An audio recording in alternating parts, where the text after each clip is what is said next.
Yeah, did somebody say, I'm sorry, I didn't mean to shoot your grouse? No. No? Oh, okay. Which is totally fine. They're tasty. I don't blame them. Yes, they are. I had my first rough grouse this fall, and I was impressed.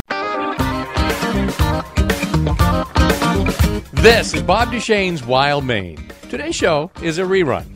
A couple of years ago, I went out at dawn to a location east of Bangor on a mission to find out how many ruffed grouse were drumming on territory. The Maine Department of Inland Fisheries and Wildlife is charged with making sure that game species are protected and harvesting limits are sustainable. To do that, they joined forces with the University of Maine graduate students to study reproduction rates and habitat use. So I went out with them to see how many we could find. If we can know what's going on around here, we can figure out what's going on around everywhere. And to be honest, I'm pretty good at finding grouse. At that time, Samantha Davis was the biologist I linked up with. She's since gone on to earn her master's degree. But during the show, Sam's a grad student and will spend several hours in the woods listening for grouse. Bob Duchesne's Wild Maine is brought to you by Hammond Lumber, Napa Auto Parts, and EBS.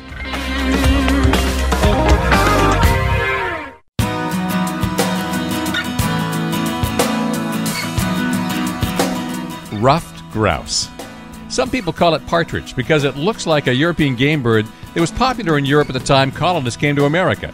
It looked like it, so they called it that.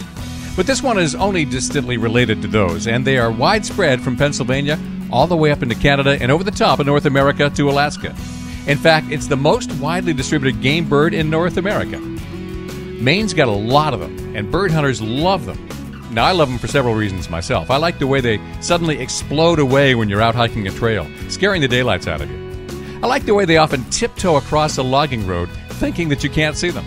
I like the way they get a little bold sometimes. And I like the way they taste in a bed of rice, maybe with a wine and tarragon reduction sauce. You might not know this, but the Maine Department of Inland Fisheries and Wildlife does some of the best scientific research in North America on all game species within the state.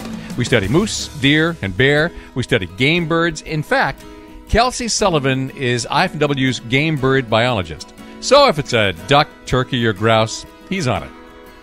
From the state side of things, Kelsey is directing grouse studies right now at Fry Mountain in Waldo County, on the Stud Mill Road east of Milford, and another location farther up north. Today, I am paired up with Samantha Davis. Sam is getting her master's degree at the University of Maine, and she's helping spearhead the research here in eastern Maine. As the show starts, we're in a Chevy pickup truck heading out to conduct an early morning survey. Let's pick up the action. So we're on the county road heading out towards the Stud Mill Road, going by Suncays Meadows National Wildlife Refuge. So Sam, what are we doing today? Today we'll be doing a drumming survey where we go out and at certain locations and listen for drumming males, rough grouse males. Yep. And why are we doing it? This is actually for IF&W, and they're wanting to know abundance within the area. So go out and listen and try to get a gist of how many males we have out there. Is the reason for doing that kind of survey to know how big the population is, how to sustain management of the species as a game animal? Yes. Okay. Kelsey Sullivan, the game bird biologist, put you up to this. Yes, he did. This is one of a couple of study areas because they're doing Fry Mountain down in the Waldo County area. Yes, they are. Okay. And they're doing roughly the same thing down there? Yeah, the exact same protocol. Okay. Do you know what this will be used for? Is it to study this as a sample of what the rest of Maine is like, or is it to use this to manage this particular area? To get a gist of the entire population in Maine. There's also another location up north. I don't recall where exactly. And then I do know they're looking at starting some surveys at Moosehorn. Oh, cool. Yeah. Can I do that too? Yeah. There's some places I know like the back of my hand. Suncays is one of them. Moosehorn is one of them. The Stud Mill Road, where we're going right now, that's one of them. Yeah. So these are my playgrounds, I got to admit to you. So this is your graduate student project? Yes. I'm actually working on seasonal survival and harvest rates. That's one chapter of my thesis. And then I'm also looking at drumming males and their habitat, and also I'm wanting to assess their behavior during the drumming season. So still working out minor details on that, but that's essentially the direction I'm going for my thesis. Yeah. Okay. Well, when this project first started this year, you were actually trapping and collaring or with radio collars on certain males?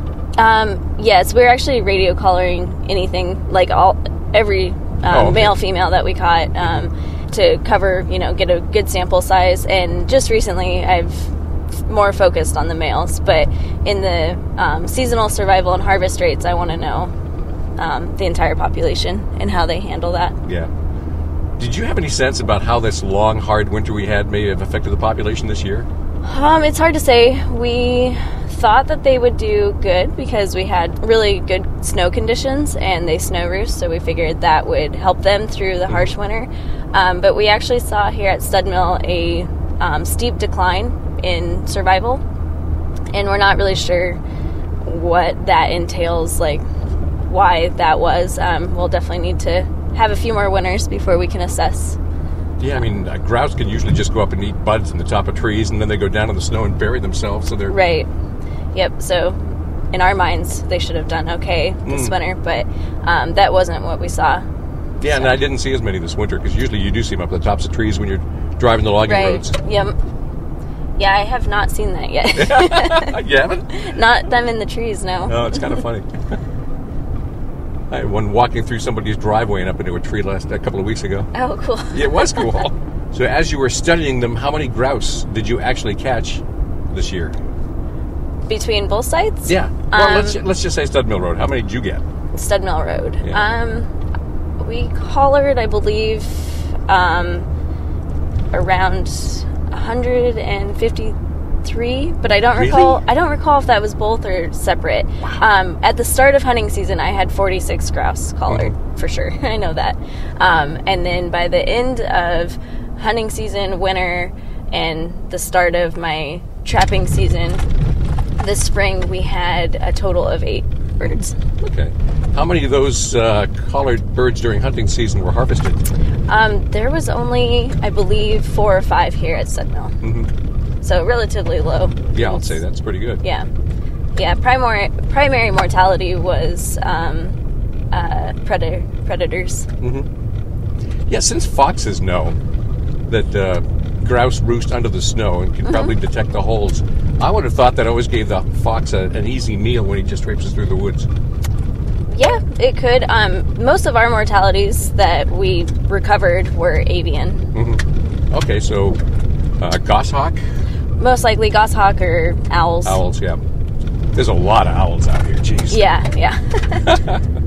Yeah, we just get a rough estimate of what was the predator, just kind of slimming it down from mammal to avian. Mm-hmm. We hit the dirt road part of the county road, not that far from the Stud Mill Road, and this area in here is absolutely full of owls. I see barred owls out here all the time. If you're out here at night, the saw-whet owls are piping. Yep. Great horns, I tend to get up more on the Stud Mill Road, not so much right in this county road section.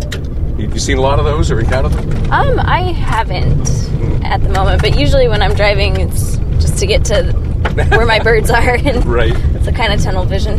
Yep. So exactly what is your thesis going to be about? Or is that changing all the time?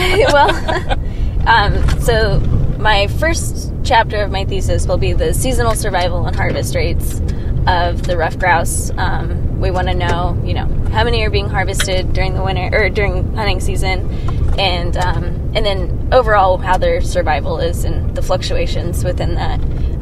And that's to help assess the population and future management goals to keep it healthy for hunting and whatnot. And then my second chapter will be on the drumming males and their habitat selection within, for their log location, and then trying to determine with that habitat that they chose how often they're drumming and if that affects their survival, how that affects their survival. Mm-hmm. What have you learned about grouse so far? Because I guess my experience is wherever they're drumming, that's where they're going to be all summer. They don't go very far from where they settle down. During the off-season of drumming? Mm-hmm. Yeah, typically. They have a radius of about 400 meters, and that's that might expand in the summer. But yeah, typically once they have their territory, they stay there. They don't go too much farther. The drumming is obviously territorial, so they want to keep other males out of the territory and attract females. Yes. How big a territory do they try to keep males out of? About anywhere from 400 to 200 meters. Wow. Radius, yeah. That's a big territory. It is, yeah. So they'll have their primary log, and then within their within their radius, they'll have secondary logs, and that's kind of where they'll duel with other males to keep them at bay. Now, do they actually just try to drum away the competition, or if they hear somebody within their perceived territory, do they actually go wander off to where they hear it and try to chase them physically?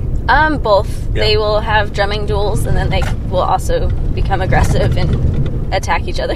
Yeah, certainly a lot of people who wander out during mating season can tell you stories about being attacked by ruffed grouse, which is always funny. Yes, that is. Now, have you been attacked? No, not yet. I'm sure it's coming. Yeah. Now, you were out in Colorado. Yes.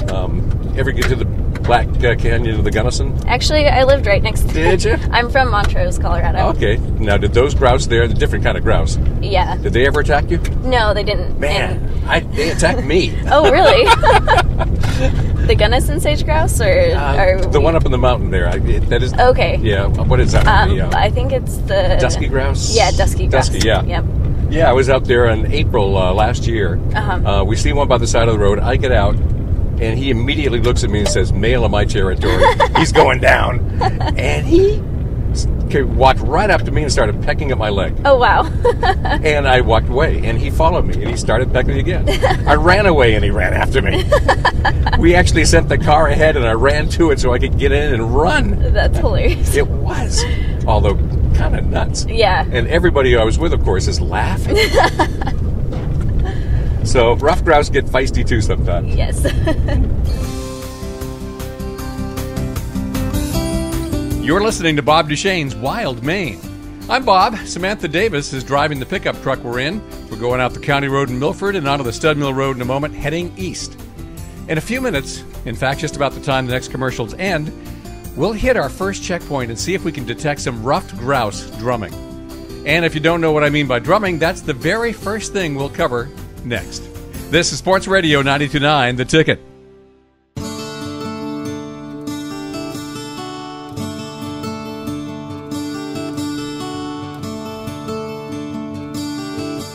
This is Bob Duchesne's Wild Maine on Sports Radio 92.9, The Ticket.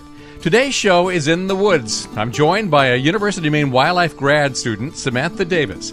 Sam is helping direct a project for the Maine Department of Inland Fisheries and Wildlife. We want to get a better idea how many grouse we have, how good the habitat is, and how the grouse use it. We want a better idea of how many grouse survive predators, hunters, in winter. And we're doing all that by trapping and radio collaring some, and doing what Sam and I are doing right now. Sam has marked out a 7-mile route out these logging roads. We'll stop every half mile and listen for grouse drumming. The ruffed grouse is unusual because its mating display does not involve its vocal abilities. It doesn't sing, doesn't call. Instead, it perches up on a favorite log and beats its wings in a way that traps air and creates a booming sound. The faster he flutters, the faster the drum. It starts slowly and speeds up. He'll keep doing this for about a month, staying in his favorite spot and drumming to attract females and keep away other males. Now listen carefully. Here is what the drumming sounds like.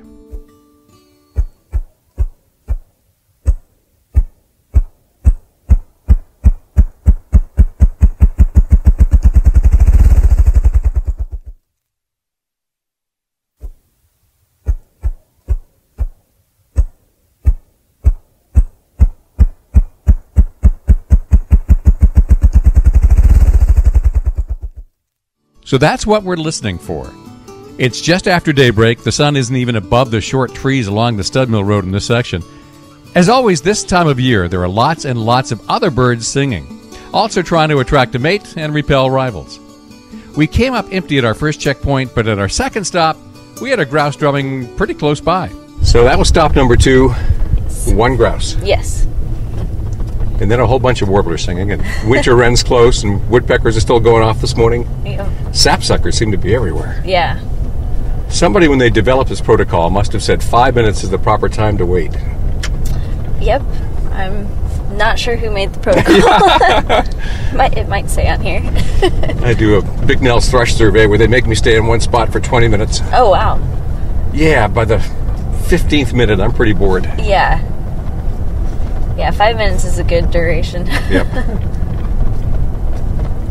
I find when we walk in on males that are drumming, and when we're trying to locate their drumming logs, it takes about 5 to 10 minutes before they'll drum again. And of course, you're trying to sneak up on them, so they know that you're coming. Yeah. They get a little more leery. You may get leery, but it's their territory, and sometimes I would think they'd get rather bold.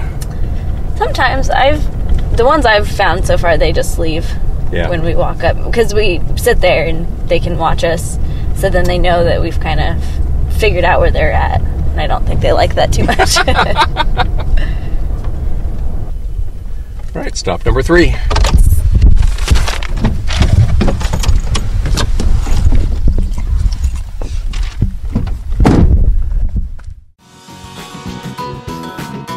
Every stop is the same.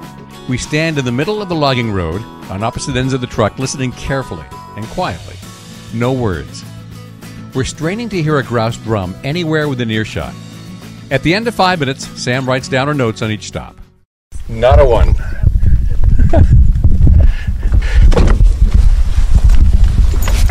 Now, added a few more warblers to my list. Yeah. Palm warbler was confusing me for a moment. Yeah. Because I'm clearly rusty. Oh. He was singing more sweetly than they usually do. And the ruby crown kinglets for the first time this morning, so they popped in. There you go. First magnolia warbler of the morning. Yeah, I would imagine here you definitely need to know bird calls more than site identification. Yep. It's made me lazy, though. I don't even bother to look most of the time. Yeah. We're up to the 4th out of 15 checkpoints. Only one grouse so far, but on this stop, we did have one strange noise. An American bittern, which is a large, well-camouflaged wading bird that makes a weird sound like this.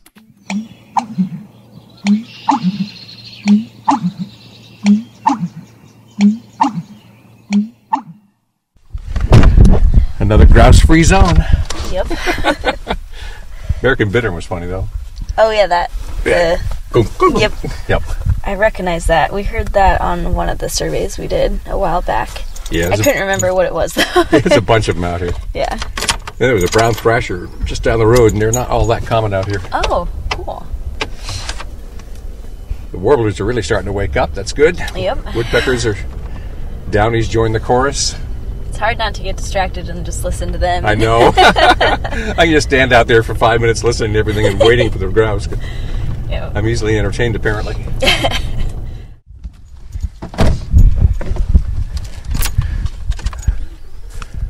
Well, we've got grouse 1 out of 5 times so far. Is that normal? Yeah. Yeah. Especially right in here. I mean, Yeah. we go about 7 miles in, so... yesterday they were drumming like crazy, so hopefully that's the same for today. Yeah, today started a little cool, and the bird chorus seems to be a little slow starting this morning, but yeah, it's picking up. I have never been down this road. Which one's this? This is Duchesne. Okay. This is where I do a lot of my work. All right, stop number 6.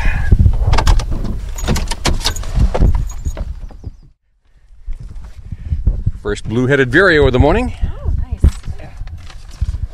They're awfully common out here, too. Oh, okay. And yet another American bittern. If that was a game bird, we'd eat well. Yeah, definitely. There's so many out along the Stud Mill Road. Yeah. I'm astounded we haven't had a hare out yet this morning. Oh, yeah. Don't you usually see a lot of snowshoe hares? Not typically. Really? I saw a lot this winter when I was out snowshoeing, or out here, but I haven't. You don't see them much on the roads. Huh.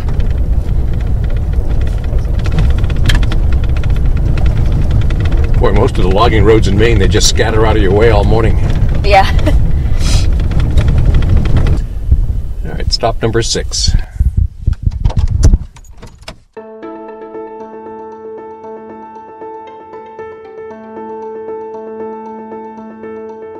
Bob Duchesne's Wild Maine is out in the wild today. If you've just joined us, I'm in the middle of a survey to determine how many ruffed grouse are along a 7-mile stretch of the logging roads east of Milford. UMO grad student Samantha Davis is driving the pickup, and we're stopping every half mile to see if we hear grouse drumming, which is what they do to attract mates and ward off rivals. According to the Maine Department of Inland Fisheries and Wildlife, Maine's grouse were first a source of food for Native Americans and then early settlers. Then they became the quarry of market hunters, and now they're the #1 game bird in Maine. The first laws to protect grouse in Maine were enacted in 1882, when laws governing market hunting began to be enacted. During the early 1900s, the season was approximately 10 weeks long, with a 15-bird daily bag limit. By 1920, the season had been reduced to 8 weeks with a 5-bird limit. Further reductions in season length occurred in the 1930s to approximately our present-day laws, providing a 6-week season with a daily limit of 4 birds. In a moment, we'll continue our survey and learn more about Maine's #1 game bird. This is Sports Radio 92.9, The Ticket. This is Bob Duchesne's Wild Maine. Saturday mornings at 9, Sunday mornings at 8 on Sports Radio 92.9, The Ticket. Today, we're hunting grouse, Maine's #1 game bird, but we're just listening. This time of year, males try to attract mates by hopping up in a log and beating their wings to make a drumming sound. You can hear it quite some distance, and by doing counts of the drums you hear, you can get a sense of just how many grouse are in the woods. I'm out on a survey this morning with Samantha Davis, who is working on her master's degree at the University of Maine. Let's rejoin the action. I find that one of the things I like most about grouse surveys is that I don't have to actually pay any attention. Yeah.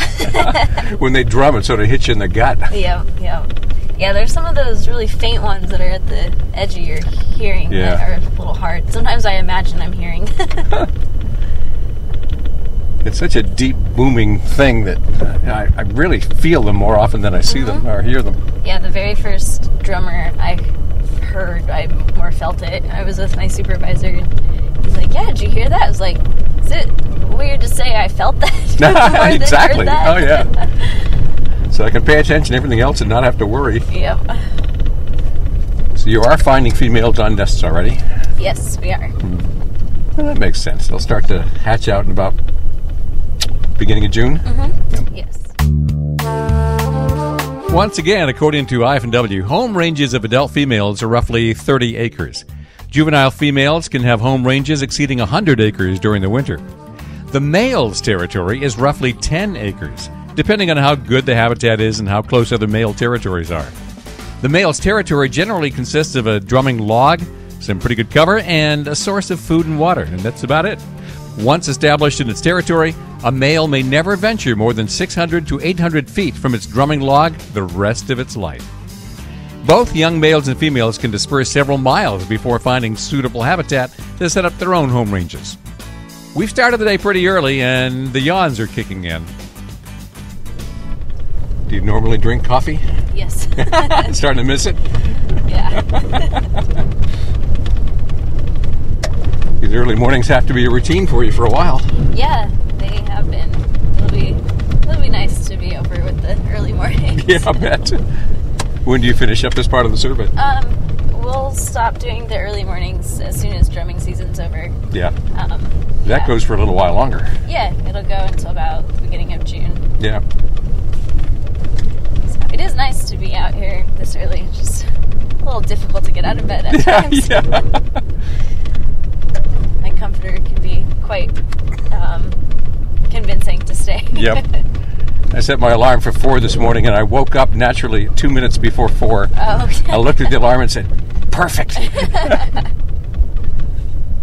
Yeah, I usually have to set like 3 alarms to get up. Okay, which one is this? This is number 9, 10? 9. 9. Yep. Okay. Number 9.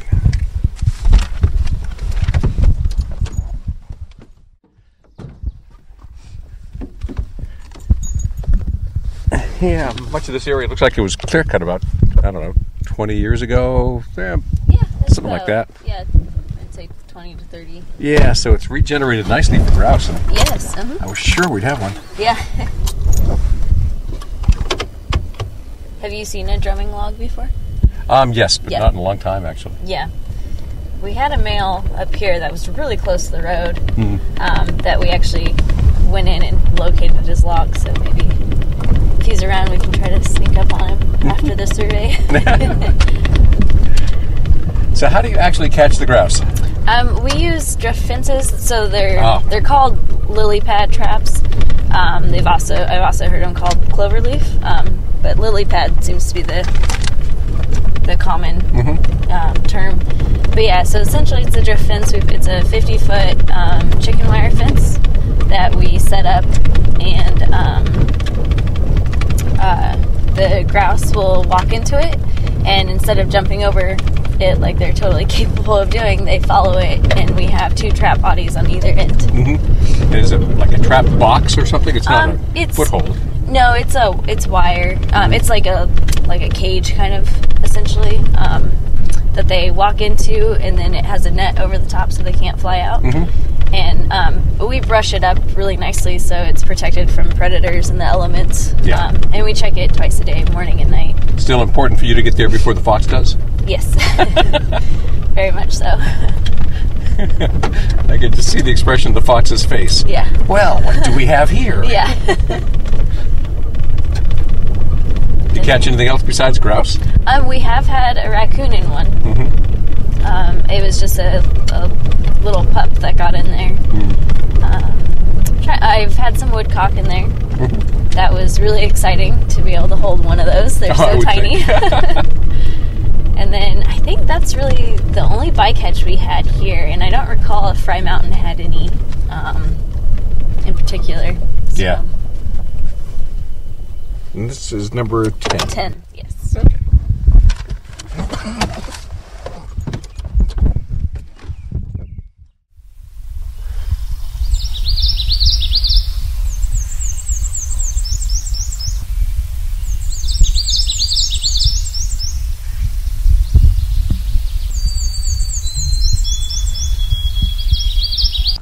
Any luck?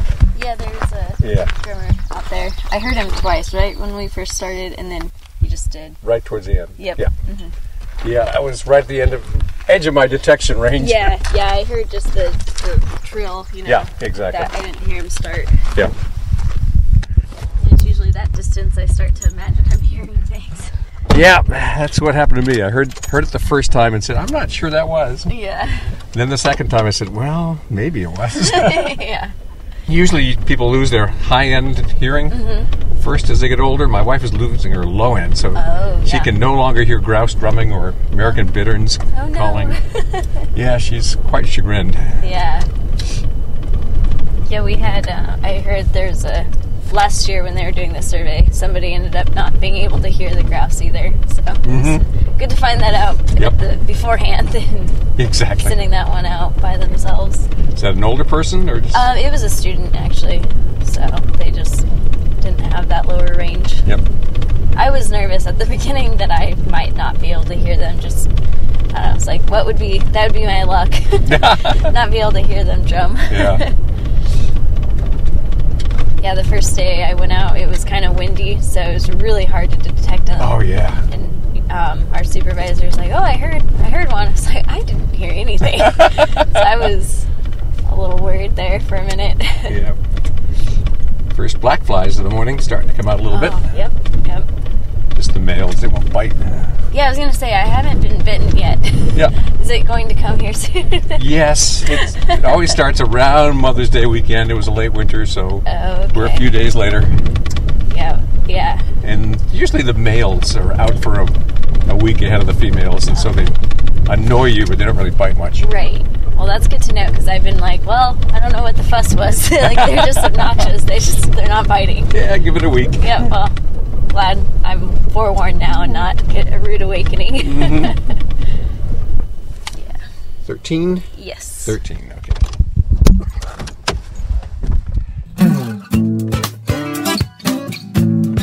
You're listening to Bob Duchesne's Wild Maine. We are now at checkpoint 13 out of the 15 stops we're making. UMO graduate student Samantha Davis and I will see what's here, and we'll meet back up with you in a couple of minutes while the sponsors get what they paid for. Also on the way, is this morning normal? What did we learn from all this today? This is Sports Radio 92.9 The Ticket. This is Sports Radio 92.9 The Ticket with Bob Duchesne's Wild Maine. Ruffed grouse is the #1 game bird in Maine. Hunters harvest hundreds of thousands every year in Maine. Right now, the surviving grouse are out there making babies. And we're listening in.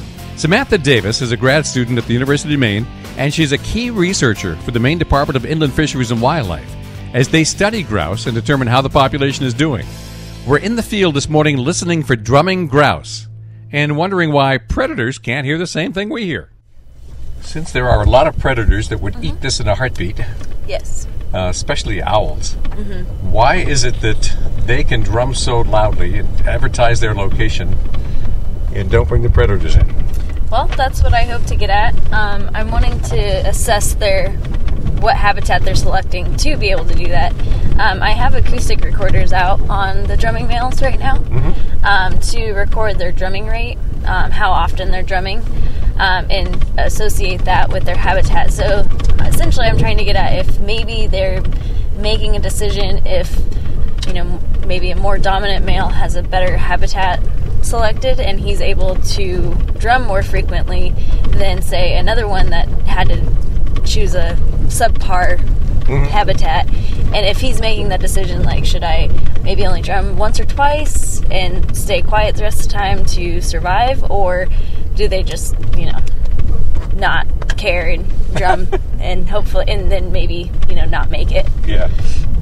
So, yeah, that's definitely a question we had, because it's definitely an attractant.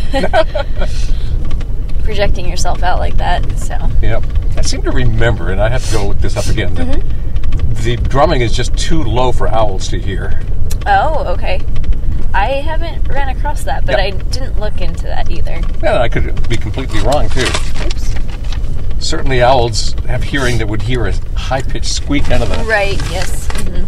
So it makes sense to me, I guess, that they may not be able to hear in the lower ranges where the grouse are drumming. Yep.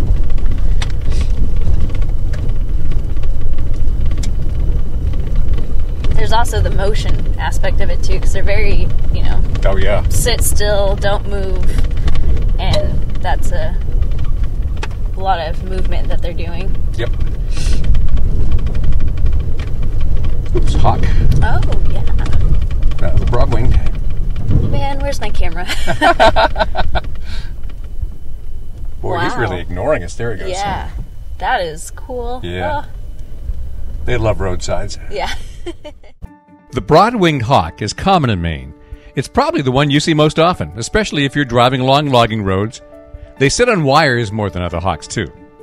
Back to business. We just heard another ruffed grouse. You probably heard that one in about the first minute? Yeah. Yeah, exactly. Okay. Yeah. And then I imagined hearing him one more time. Right. But, but I also think it wasn't him. yeah. I think it was just the one time. It always surprises me when I get one drumming in the dead of summer or even in the fall. Yeah. It's like, what's up with you? Yeah. I had a saw-whet owl going off at noon once. Oh, wow. That was weird. Those are the cutest things. They are. I got to help out with a project this fall, helping banding them, misnetting the banding. The first wildlife job I ever had was working with burrowing owls. Oh, they're cute. Have a special place in my heart. I would think so. Yeah. But yeah, the saw-whets are just, they're so adorable. Yeah, and both those and the burrowing owls are so tame. Yeah. The burrowing owls can get a little aggressive during, when their chicks hatch. I had a couple swoop down at me whenever I was going to check traps. Really? Ooh. Yeah. It's at night, it's a little, they're definitely intimidating. Yeah.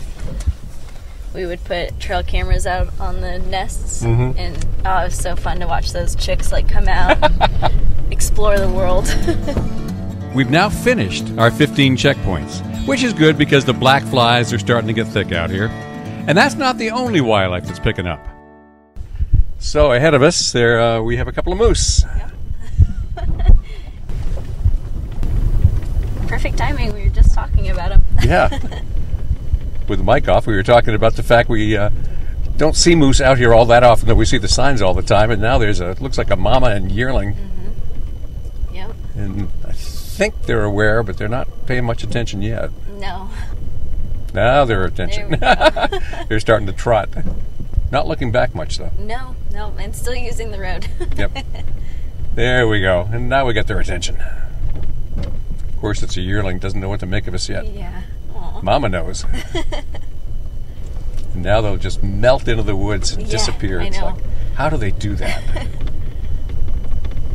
I'm impressed that they can move through the woods here. Yeah. Even me, I have a hard I know it. time. I'm told they just bowl everything over. Yeah. But when I get a big moose with a big rack, Yeah. and I look to where he disappeared in the woods, and it's, how did you do that? Yeah, I know. It's impressive. So you take this data and you go back to your room and enter it all and finally get breakfast and coffee, or what's your morning routine? Yeah, typically. So my technicians who are out right now, they are tracking down some collared males to try to locate their drumming logs, and that takes much longer. They'll be done around 8:30, and then any other male that they hear in the area that's drumming, they also try to locate them to get their log locations, try to get a sample of both collared and uncollared males. And then typically when that's done, they meet back up around 9 or 10 o'clock. And then from there, we start doing general locations on our collared grouse. And that just entails using the radio telemetry, going in and just getting their location and for the day. And then with that, we'll use... I think we'll most likely use that with spatial analysis and see what kind of habitat they're using on a general day. But yeah, so I don't know, it varies on what I actually do on a daily basis. So today we'll go back to campus. I will do some data entry, fill the truck up with fuel, all the house cleaning duties. Right. And then I will come back out to move my acoustic recorders. I have 2 at each site, so I'm swapping them out every 3 days and moving them log to log and downloading any data that we've recorded so far. Now, when you say acoustic recorders, they automatically turn it on and off depending on what the noise level is? Or I have them programmed to turn on at a certain time, so I have them starting at 4:30 in the morning, and they'll run for, I believe I have it set for 4 hours, so they'll turn off at 8:30, and they record any noise during that time period. So I usually get the woodpeckers and everything like that. Yeah. So, and then I have gotten a few grouse on there, so that's exciting. I haven't gone through all of the data. It would take too long, but they are working. So good. Yes. Now, when a hunter takes one of your grouse in the autumn, and it has a collar, I assume there's a name on there saying, "Please return this." Yes, it does. It says University of Maine, and then it has a phone number to call, and that phone number goes to my supervisor, and he records any that are taken during that time, and gets general information from them, like the general area that they were at, if it was male, female, which we can also look up, but he just gets the general idea of where it was taken from. So, and then they also have lake bands on them, which has the same number and contact information. So, now, how many of these hunters are surprised when they take it out of the woods and say, "What is this?" Yeah, fairly, quite a bit. Like I said, we had about 4 to 5 get taken this year, and very interested in what's going on. Now, did somebody say, "I'm sorry, I didn't mean to shoot your grouse"? No. Oh, okay. Which is totally fine. They're tasty. I don't blame them. Yes, they are. I had my first rough grouse this fall, and I was impressed. Yep. I typically do big game hunting. I've never bird hunted, so I might entertain the idea. Great blue heron sitting in the treetop over there. Oh, yes. Oh my gosh. I really needed my camera today. Man. Yeah. Oh, there's another one. And a third. Wow. I wonder if there's a rookery there. Huh. Definitely looks goofy on top of the tree.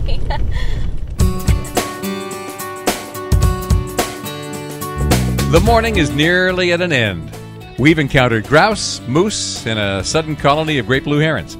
Pop quiz: just how many ruffed grouse are taken by hunters every year in the state of Maine? Whatever you guessed, guess higher. Frankly, I can't believe the number. That will be revealed when Bob Duchesne's Wild Maine returns on Sports Radio 92.9 The Ticket.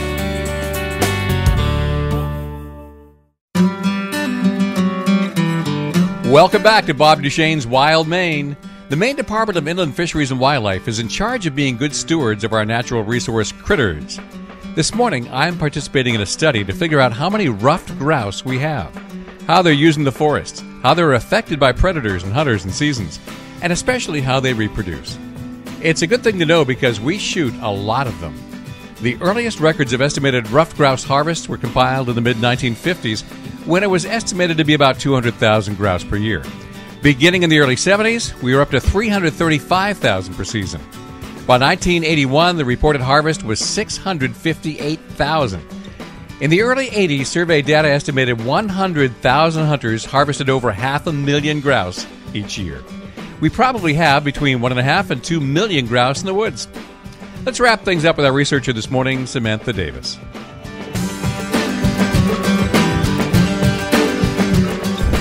So we're heading back out on the county road, almost back to pavement. Was this a normal morning? Yes, it was. Mm-hmm. Yep. No surprises. No. Except maybe a couple of moose. Yeah, that was a nice surprise. Yep. And that was about the average number. On 15 stops, we had 4 or 5, probably 5 grouse. Yeah. Yeah. Yep. So that's a third of the stops. Yeah. Yeah, that's pretty typical. I would say yesterday we had maybe 7, and that was on the high end. Yeah. From what I've seen, that's only the third survey I've done. Mm-hmm. So. And in many of those stops, if we'd stayed longer than 5 minutes, there's a good chance we probably would have picked up some more. Potentially, yeah. Because it's really up to them to determine when they're going to drum. Yeah, it is. I'm thinking, what did I learn from this morning? Oh, yeah. And I'm not sure. Yeah. You know, I encounter grouse regularly enough, so I certainly didn't get any surprises. Right, yeah. You're going to be doing surveys again in August. Yes, we'll be trapping then in August. So. And that'll be more collaring? Yes, it will be. So we start at we start at the beginning of August, and we try to target the broods, and we try to get it right to where the chicks are old enough and heavy enough to carry the collars. Yep. Because collars have to be less than 3% of their body weight. Yes. And so we target that area, and then it's also in September the natal dispersal starts, and our trapping rates tend to increase exponentially during that time, and it gets exciting. Yeah, I bet. There was one night last fall where we had 7 grouse in one night, which was a very productive night. So in August, you're really studying the family group itself, and then after they've dispersed, then you start to trap individuals. Yes. When you get a family, typically how many survive into August? It's pretty variable. And it's hard. It's also, whenever I first started, we had just put traps out, so I hadn't actually been following them. So it's hard to say if you can assume you caught a brood, but it's hard to say if those are actually all from the same clutch or if they're just individual chicks that happen to end up in the same trap together. But yeah, usually in August through September, there's a pretty high mortality rate with the juveniles dispersing. They're exposed and also new to the environment. Yep, they start out pretty stupid. Yep, pretty much. And then you have hunting season, which also knocks out a bunch of them as well. Yes. So it's a popular game bird in this state. It is, yes. When I go up into the Northwoods, you don't see as many deer hunters because there aren't as many deer as there once were, but right. Bird hunters, I'd say, have increased. Yeah. I would say coming from the west over here, bird hunting is the primary species, to where I'm used to more like large game is the main hunted species. Yeah. We have so many different large game animals in the west. We've got bear, moose, and deer. Yep. And turkeys, if you want to count them. Yeah, they are pretty large. Yeah. Speaking of which, I mean, you must encounter turkeys out here regularly. Yes, we do. We didn't see any this morning, No, but we this haven't. area's full of them. Yeah. Typically seems like as soon as Stud Mill Road opens up in the spring, all the turkeys disappear. Yeah. They know it's hunting season. Exactly, they do. But yeah, when it was closed in April, there was turkeys everywhere. Yep. And now they have slowly disappeared. For a dumb bird, they sure are smart. They are. This has been an encore episode of Bob Duchesne's Wild Maine, first recorded 2 years ago. My thanks to Samantha Davis for letting me tag along in her survey, and thanks to the University of Maine and the Maine Department of Inland Fisheries and Wildlife. Bob Duchesne's Wild Maine is brought to you by Hammond Lumber, Napa Auto Parts, and EBS. Join me again next Saturday morning at 9 or Sunday morning at 8 on Sports Radio 92.9 The Ticket.